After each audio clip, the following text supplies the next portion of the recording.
Hi everybody, hope you're all safe and you're all doing well. We're going to complete chapter 4 now with 4.4, the last section of chapter 4. And because the theme of chapter 4 is dealing with inequalities, we're going to conclude with inequalities, but in 4.4 we're looking at linear inequalities in two variables. Now up to this point in 4.1, 4.2, and 4.3, we were just dealing with inequalities in one variable. So in 4.4, we're going to be looking at linear inequalities in two variables, and then we'll conclude with looking at a system of linear inequalities in two variables. So I want you to take a look at, first of all, and then maybe the camera can come back to me for a moment, I want you to be able to kind of look at the forms of the equations that we likely will be dealing with today. This first one that we're going to be dealing with is going to cater around this one. Y is less than or equal to a negative 2/3 x minus 2. Now, remembering back to chapter 2, even though we were looking at linear equations in two variables, we were looking at linear equations in two variables in that chapter, you'll notice that this inequality statement happens to be written in slope-intercept form. There's your slope, and there's your y-intercept. And then if the camera can just kind of swing over here to this one right here, this too is a linear equation in two variables, but it is not written in slope-intercept form. It's tending to be written in standard form. So I wanted you to just take a glimpse at those two inequalities first, and then this is what I want to mention. When we are graphing the solution to a linear inequality in two variables, there's actually two different ways that task can be done. One of the ways is to convert the inequality into slope-intercept form and then use the slope and the y-intercept to graph what's referred to as the boundary line. The other way to get the boundary line graphed is to use intercepts. The x-intercept and the y-intercept, plot them, and construct the boundary line in that way. Well, I'm going to tell you this, that's why I wanted it back on me for just a minute. The form that I'm going to use throughout all of the examples that I'm going to do is using the slope and the y-intercept to graph. And I use it because there are some nice techniques that we can then use to know whether the boundary line that we're going to construct is going to be a solid boundary line or if it's going to be a dashed boundary line. Don't worry about what that means yet. That will be explained. And then using the slope and the y-intercept method to graph that boundary line, it's got kind of a nice technique that will let us know which side of the boundary line is going to be shaded to show the entire solution set. So we're going to come back to this inequality statement right here. Y is less than or equal to a negative 2/3 x minus 2. Now, what does this statement mean, first of all? Well, it means two things. It means that y is less than negative 2/3 x minus 2, or it means y is equal to a negative 2/3 x minus 2. that inequality symbol less than or equal to translates to two true statements.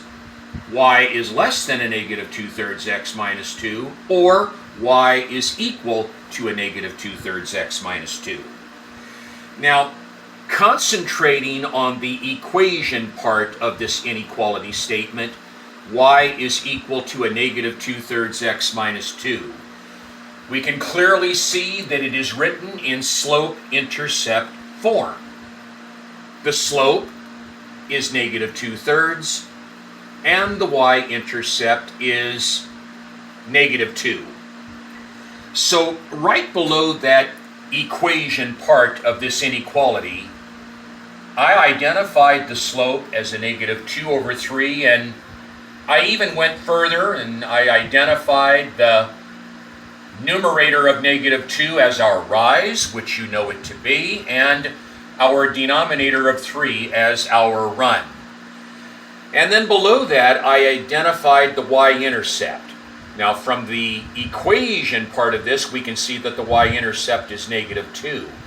But when we actually identify a y-intercept, it is an ordered pair. And a y-intercept is always defined by x being 0. X is always 0 when you're identifying a y-intercept. And then the negative 2, corresponding to him, is actually our y value of that y-intercept. Now, I already came down here and used the y-intercept and the slope to graph this line. It's called a boundary line when we are studying inequalities in two variables. And here's how we came up with that. We plotted the y-intercept of 0, negative 2. So x is 0, and the y value is negative 2, and I put a point there. Then, beginning at that y-intercept point, I activated the slope. The slope is negative 2/3. It's got a rise of negative 2, and it's got a run of 3. So I began at the y-intercept. All of this had been shown to you back in chapter 2. I plotted the y-intercept of 0, negative 2, and then beginning at that point, I rose negative 2. So I came down on the y-axis a negative 2 units. Negative 1, negative 2, and then I ran positive 3. So I moved to the right a total of 3 units. 1, 2, 3, and there's the result of the slope that I activated, and that gave me my second point. And then I made my boundary line through those 2 points.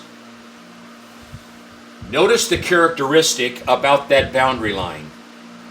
That boundary line was a solid boundary line because the original inequality symbol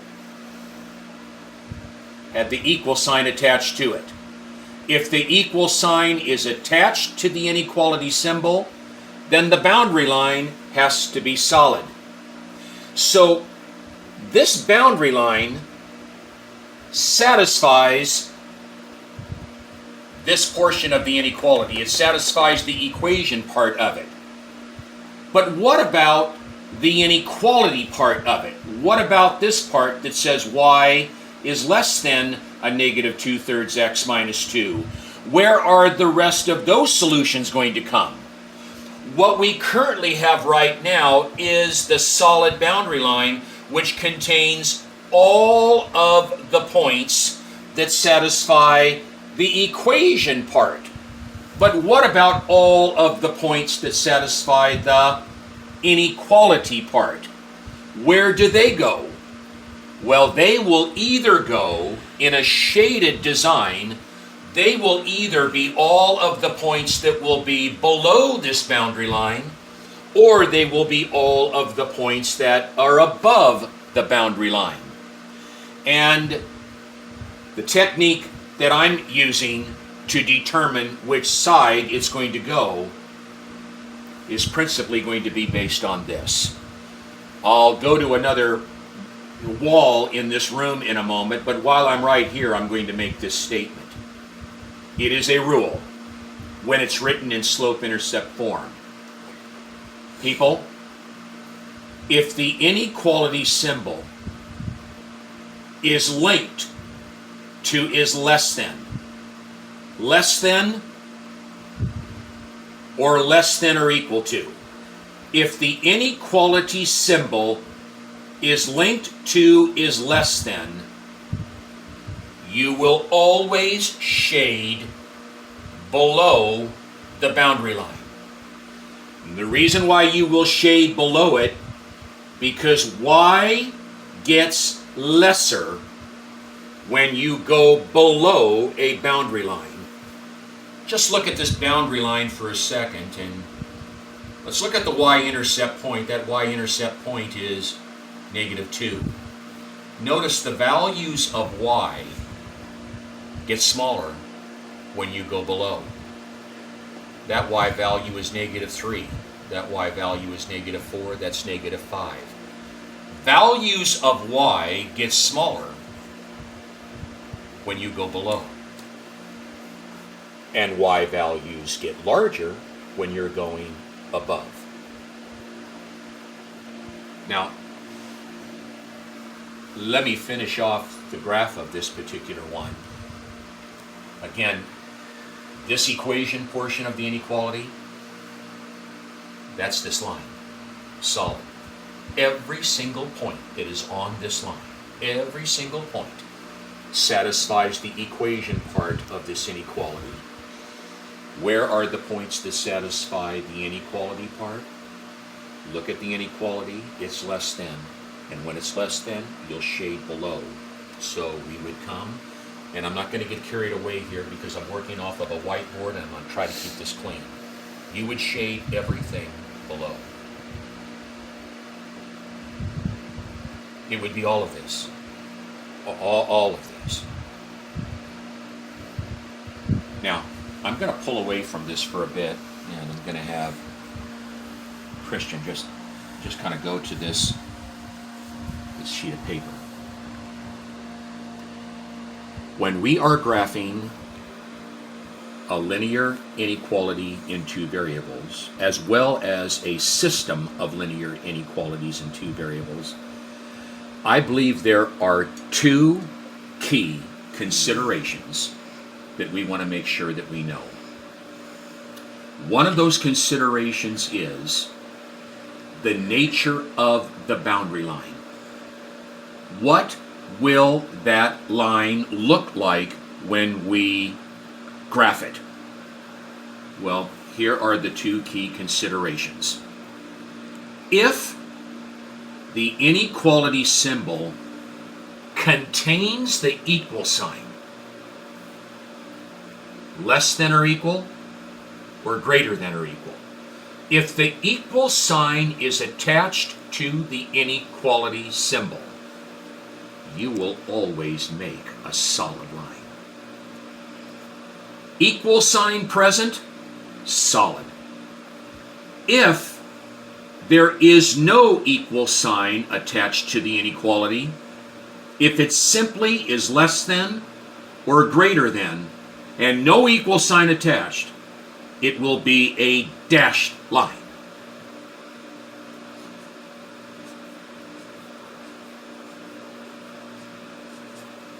It'll be dashed.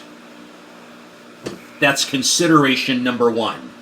And that's not too much to handle. If the equal sign is attached, solid. If there is no equal sign, dashed. And then the second consideration is which side of that boundary line are we going to shade? Which side? And that rests in the symbols as well.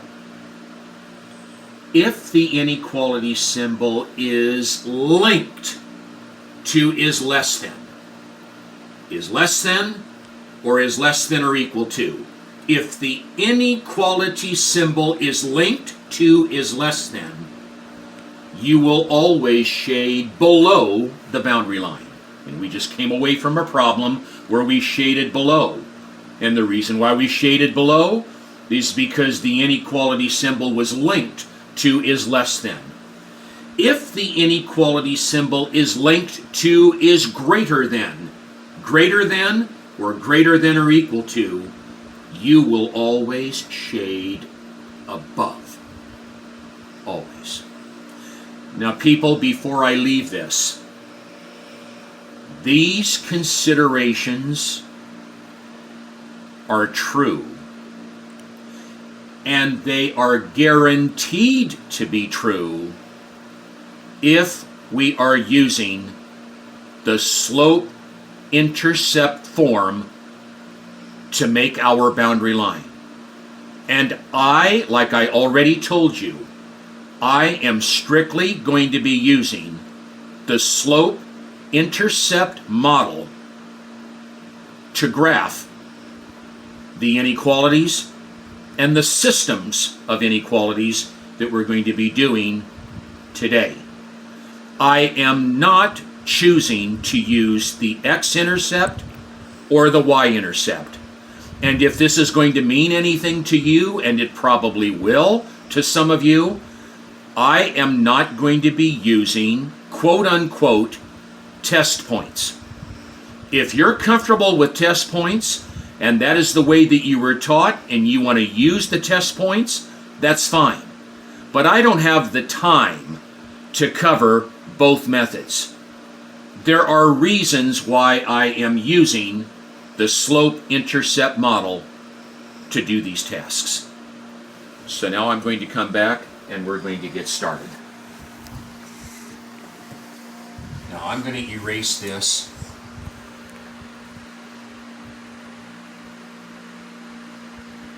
And I'm going to try to keep this as clean as I can. Now, we're going to start off with linear inequalities in two variables. Not a system yet, just a plain ordinary linear inequality in two variables.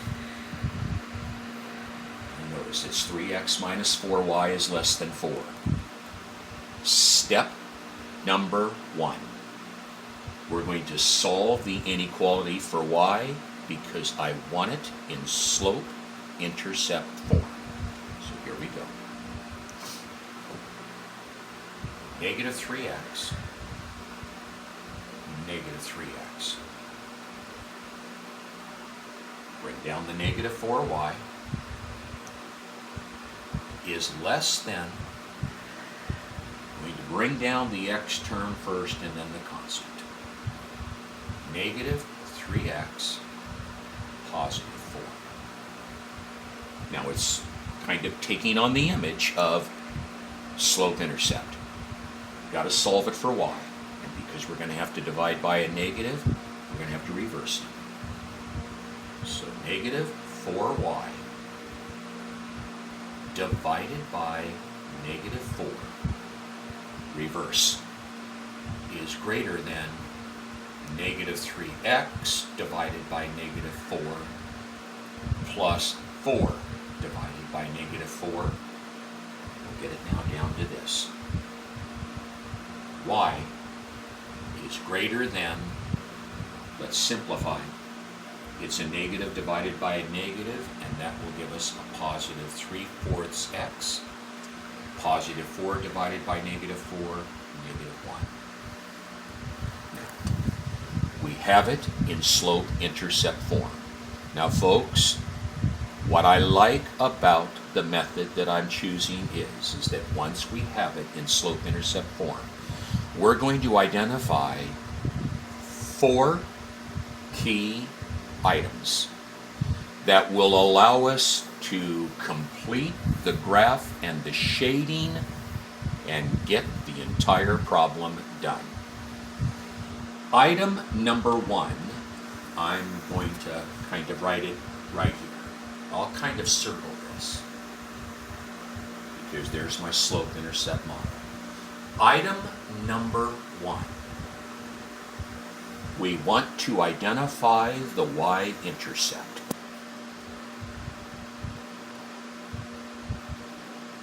Notice I put x is 0 right away because x is always 0 when you identify a y-intercept.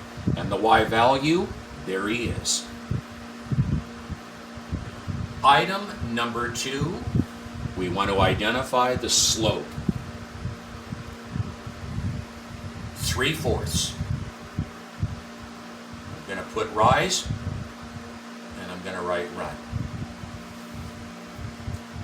Item number 3. I want to identify and know about the nature of the boundary line that I'm going to be constructing up there in a moment. So to know about the nature of the boundary line, whether it is solid or dashed, I want to know that right now. Look at the inequality symbol in your slope-intercept model. There is no equal sign attached. If there's no equal sign, the boundary line has to be dashed. So I'm just going to write the word dashed. And then finally, item number 4, I want to know about where the shading is going to go. I don't have to have the boundary line up there and go through a lot of scrutiny as to where the shading is going to go. We once again look at the inequality symbol. If the inequality symbol is linked to is greater than, we'll shade above. If it's linked to is less than, we'll shade below. This one is greater than is above. And I'll just simply write the little word above. And now we'll come over and we'll do the project in the order that I have written. Item number 1, plot the y-intercept 0, -1. X is 0, y -1. There's the y-intercept. Item 2, the slope is 3/4. We're going to rise 3 and run 4, beginning at that y-intercept. So I'm kind of doing this from the slant because I don't want to get my body in the way of the graph. So I might be off when I'm plotting something a little bit, but it doesn't make any difference. We're going to begin at that y-intercept and we're going to rise it 3 and run it 4. So let's go up 3. 1, 2, 3. And now I'm going to run it, moving it over to the right, +4. 1, 2, 3, and 4. And somewhere right in this, I'm not looking at it square on, somewhere right in there, let's just say. Y-intercept, rose at 3, 1, 2, 3, ran at 4, bullseye, there's that second point. You take your straight edge. I don't want to disrupt this so much. And when you make the straight edge and you make that boundary line, you're going to make it dashed. So I'm just going to kind of hold that there just for a little bit. Just going to make it dashed.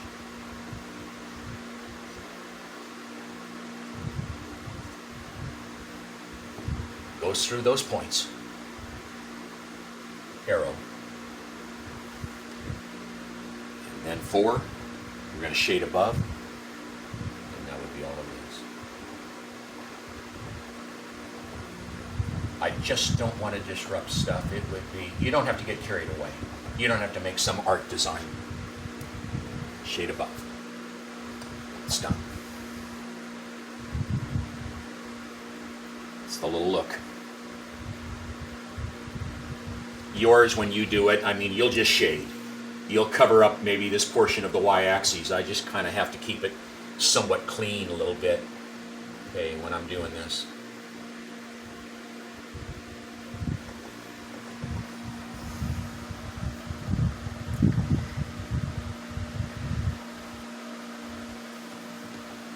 Okay.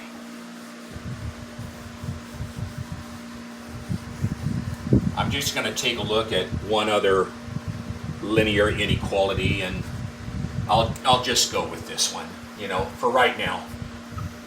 Y is less than a negative 1/3 x.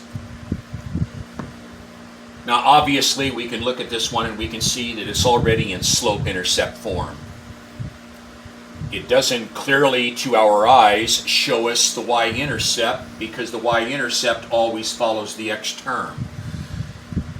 But you know that if there is no visible number following that x term when it's been solved for y, the y-intercept must be 0.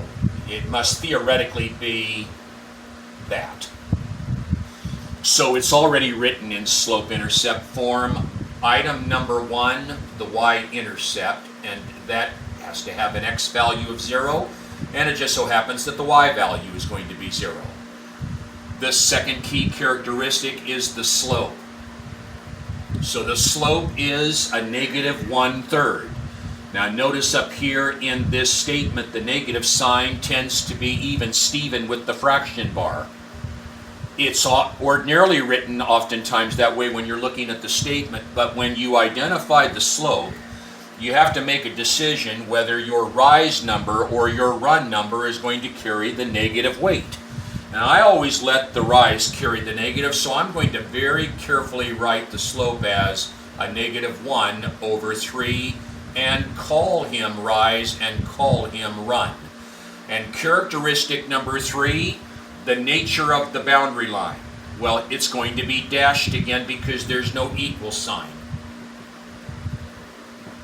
And item number 4, look at the boundary line, look at the inequality symbol, and it'll tell us as well where to shade. If it's linked to as less than, y values get less going down, so it's below. And let's see if we can just kind of get this one up here. The y-intercept is 0. 0, 0. It's the origin. Smack dab there. X is 0 and y is 0. From there, we'll rise negative 1 and we'll run 3. So from this y-intercept, we will go down 1. Go down 1 and we'll run it 3. Right about there.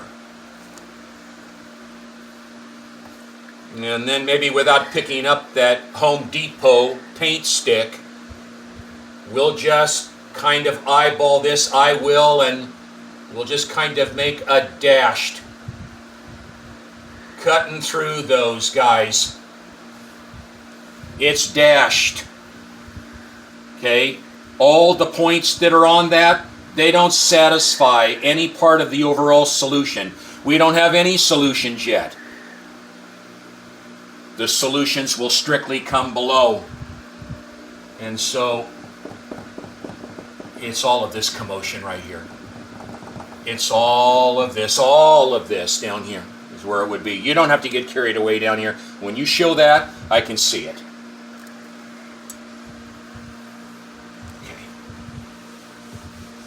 Now we want to turn our attention primarily to the systems. And we want to take a look at those. We're going to follow the same rule. Everything will be the same. No difference. So let's go to this. I'll call it number 3. And we have the following. X minus 3y is less than 6. 2x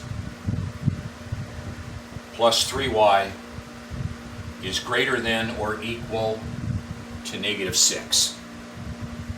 We have a system of linear inequalities in 2 variables.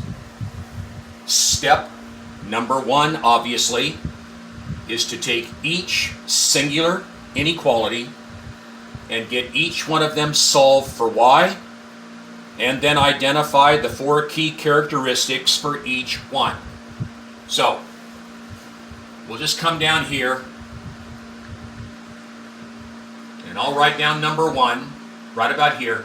X minus 3y is less than 6. And I'm going to kind of make maybe just kind of a little vertical bar, and over on the other side I'll get the other one written. Now I have no idea whether I'm going to kind of run out of some room right here, but we'll find some space and finish it up where we need to do. Go back to this one. We're going to solve it for y. So negative 1x, negative 1x. Negative 3y is less than negative 1x plus 6. Now we're going to have to divide by a negative, and that means we're going to have to reverse. So negative 3y divided by negative 3 will be greater than negative 1x divided by negative 3, positive 6 divided by negative 3, and we'll have y is greater than negative divided by negative, a positive 1/3 x, positive divided by negative, a negative 2. So there's our slope-intercept model for that particular one. And now we're going to identify those 4 careful things, and I'll try to just state them down here, and hopefully Kristen will be able to pick it up. Item number 1, the y-intercept is 0, negative 2. Item number 2, the slope is 1 over 3. Item number 3, look at the inequality symbol. There is no equal sign attached, so it's going to be dashed.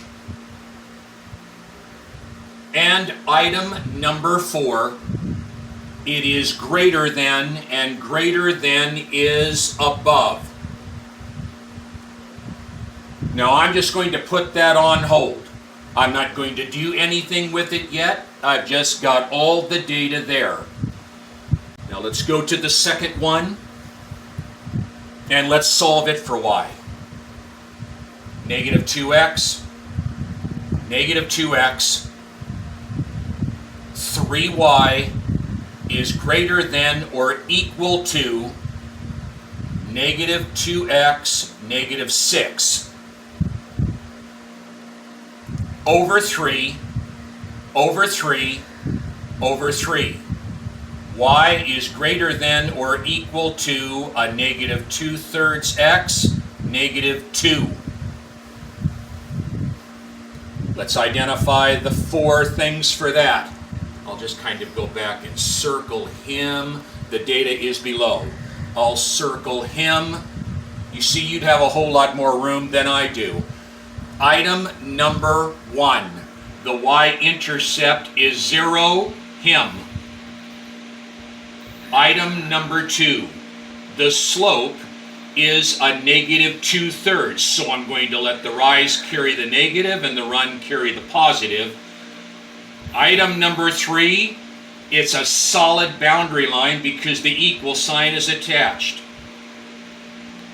And item number 4, we're going to as well shade above because the inequality symbol is greater than, and y gets greater as you go above that boundary line.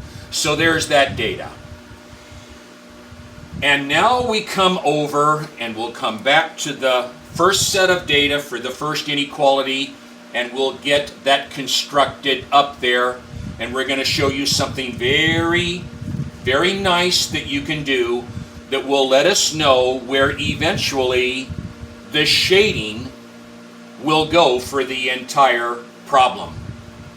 The y-intercept is 0, negative 2. We'll plot that. X is 0, down 2. There's that y-intercept. Now we'll activate the slope. A rise of 1, a run of 3. rise 1, we're starting there, go up 1 and move over 3. 1, 2, and right about there. It's got to be a dashed line, so I'll try to lay it on here as carefully as I can. While I'm laying this on here, I think this is going to be key. When you set your straight edge up against those 2 points and you make that dashed boundary line, you want to cover enough quadrant space.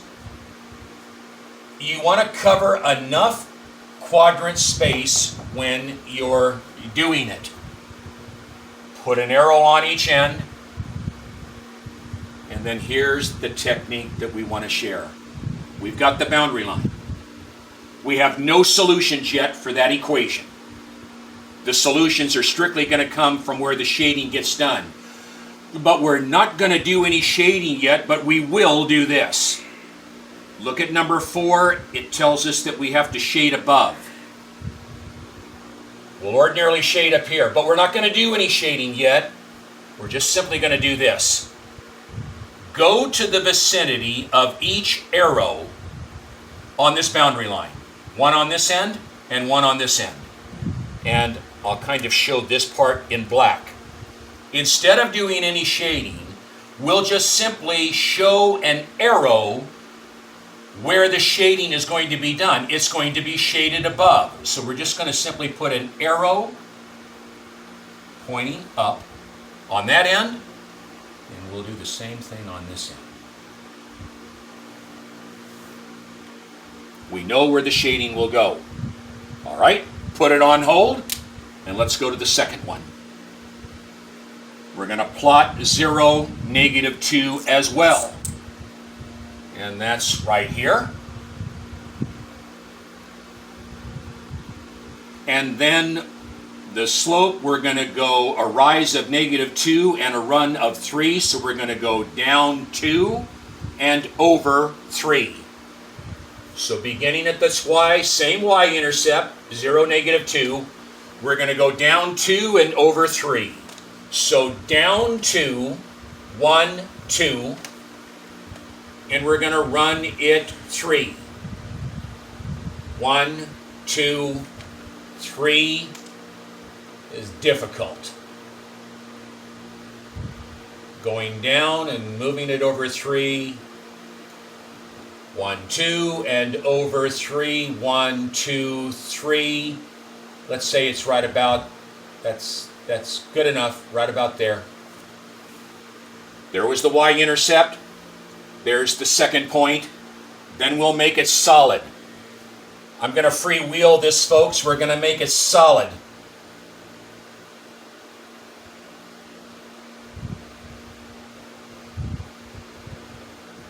Put an arrow and an arrow. And then it says on this one, it says make that line go above. It's going to be above. We made it solid. Now go above. Next to each one of these arrows, put an arrow going above. There. And here. Now, let's look at this design. We have 2 boundary lines that are intersecting. Those 2 boundary lines have divided this overall coordinate plane into 4 regions. Here's one of our regions. If I can show it with my hand. Here's one of our regions. All of the points here, above this portion of the dashed, and above this portion of the solid right in here. This is one region. Sometimes I call it 12 o'clock. Sometimes I call this 12. Then a second region is this little region right in here. Sometimes I refer to that as 3 o'clock. Then there is the region right here down in the 6 o'clock area, this region.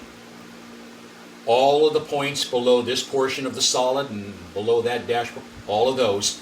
And then we have a little 9 o'clock region right here. You see, you got 9, 12, 3, and 6. Back again.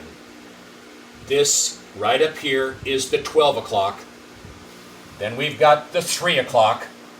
We've got the 6 o'clock, and we've got the 9 o'clock.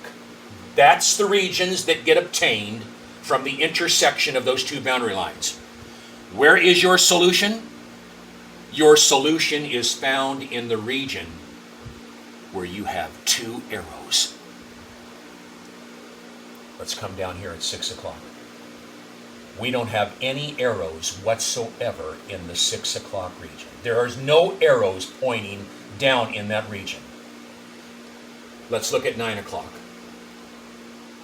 There is 1 arrow in the 9 o'clock region, but we need 2. The 3 o'clock region, right over in here, we have 1 arrow. That's not good. But in the 12 o'clock, we have 2. Here. 2 arrows in this 12 o'clock. So the solution would be everything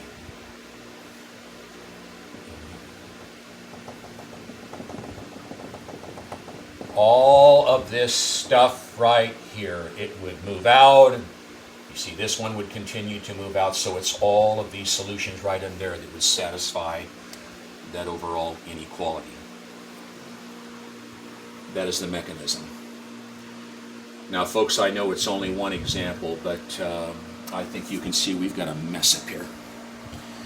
And it makes it just a little bit difficult. So if it comes to the point to where we're going to need to talk after you have viewed this video, and we're going to need to talk about maybe a question that you have, well, then you'll have my number, or you can give me yours, and we will talk about it and straighten it out. Well, we're going to call it right here on this one, and we appreciate your time. Thank you. Bye.